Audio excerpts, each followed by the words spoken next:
Hi folks! Welcome back to my channel, and kung new discover mo pa lang tong video ko, saktong-sakto dahil kakasimula ko pa lang ng journey ko as freelancer. So, ano kailangan pag mag-freelance? Laptop.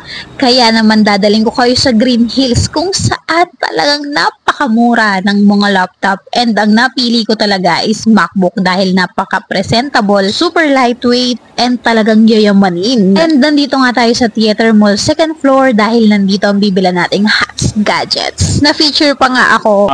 Ma'am, saan nyo nakita yung ano namin? Sa vlog po ni Wonder Vlog ba yun? Yes. Ma'am, kayo po yung nag-down ng 3,000 nung pinos namin.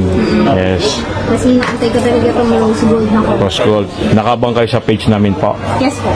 Yes. Ito po si ma'am, nag-avail sa amin ng MacBook Retina 2017 Core M3, 8 GB memory, 256, 12 inches Retina display. Siya po yung unang nag-avail sa amin ng ano. Pero ano sa kanya, i-deposit. Yes. Ma'am, thank you po sa pag-avail.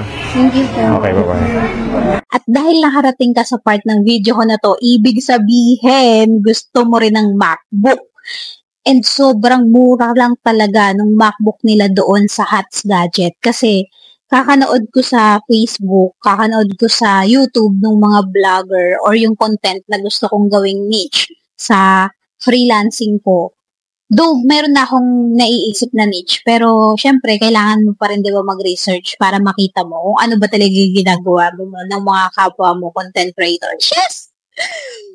So, yun, napanood ko nga si Urban Wonder vlog. I don't know kung tama yun ha, pero yun yata yun.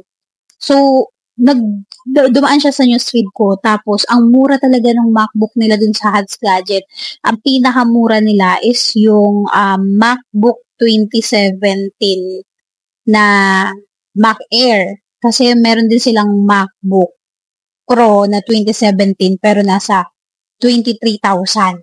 Pero yung isa, yung MacBook, yung 17 din, magkano nga yung ano nila, mga nasa ano yata, 15,000 lang.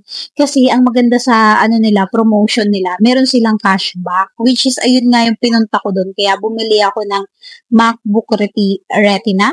Ayun yata yung pronunciation niyan. Hindi talaga ako, first time ko lang gagamit ng MacBook, kaya ayokong bumili ng mamahalin. Kasi for backup lang din naman. Kasi may PC naman in the future, diba?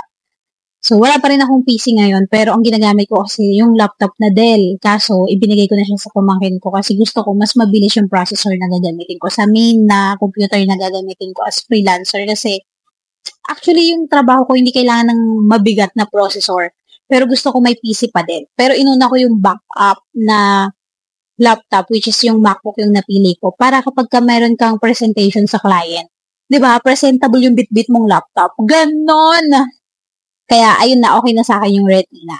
Kasi 2017 din yun. Pero, meron ngayon ako nakikita sa Flash, Mac Flash ba yun? Page din siya na, hindi ko alam pero nalimutan ko na basta dumaan siya sa newsfeed ko. Yung MacBook M1 na 2022 ba yun? Or, hindi, di ba? Hindi ko talaga alam yung mga MacBook na yan. So, meron yung updated na mas M1 yun. So, nag-sale yun ng 23,000. Etong binili ko kasing Retina, 20,000 siya. Dahil may cashback siyang 2,000, 18,000 ko siya nabili. So, sasabihin nyo 3,000 na lang, 5,000 na lang difference. Hindi pa yung updated yung binili ko. Sis, hindi ko nga siya talaga kailangan na hindi siya talaga yung main na gagamitin kong computer, and para lang siya sa, alam mo yun, kailangan mo rin kasi maging practical. Anyway, so meron naman, kung gusto nyo talaga yung MacBook talaga na updated, meron, ilalagay ko sa comment section na lang, yung page na 23,000 lang siya, naka-flash sale talaga. Pero sayang yung 5,000 na difference. Ang dami ko pang paggagastusan ng 5,000 ko. Kaya yung Retina, ang ganda na rin, promise, ang smooth. Gagawin ko ng panibagong video kasi ngayon pagod na ako. Pero gusto ko pa rin mag-update kasi may day 1, day 2 na ako. Day 3, hindi to matatapos. Sabi ko sa inyo, walang makakapigil sa akin.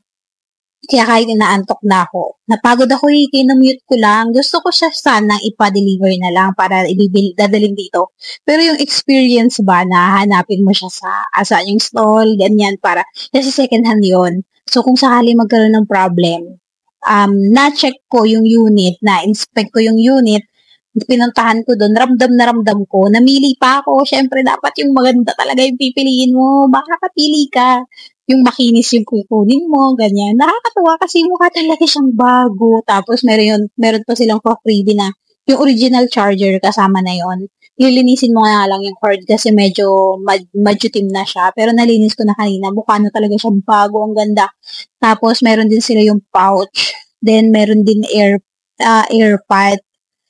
Tapos ano pa ba yung cord para sa yung USB cord, kasi diba isa lang yung port kapag yung Retina.